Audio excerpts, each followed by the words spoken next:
ምንድነው? ተናገር። ሲወሰልትብኝ ተይዞ ነው ይሄ ወስላታ። አጥቂ ተናገር። የመሸበት አታውቅም? ልናገር? አዎ። ኑሐሚን ይሰፈራ? ኑሐሚን ይሰፈራችን። ኑሐሚን ማናት? ኑሐሚን ናታ። የሰፈሩ ወንድ እንዳለ ይቆመጥባት ተደረገ፣ ተከናወነ፣ ተፈጸመ። ከሷ ጋር ተደረገው እያንዳንዷን ነገር አሁን ቀጥ ብላ አስረዳኝ። ተናገር። እርግጠኛ ነሽ የመስማት አቅሟለሽ? አዎ። ቀጥል።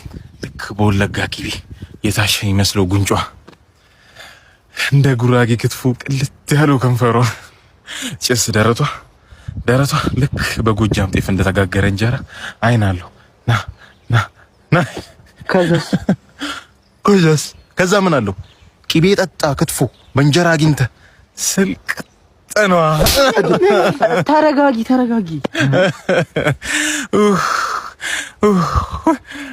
ስማ እንኳን ቂቤ የጠጣ ክትፎ ይቅርና ዱባ በጥሬው ስታገላል ነበር። ኧረ እንዳይሞቱብሽ። እኔ ትግደለኝ አትገላግለኝ። አንተ ሄደህ ለሰፈሩ ጎረምሳ ጀብዴን ተናገር። እቺ ሴጣን ቤተኛ እኔን ሳትገለኝ አታርፍ። ኧረ ለሰፈሩ ሁሉ ነው የምናገረው። ለሰፈሩ ሁሉ ተናገር እንዳይጨስ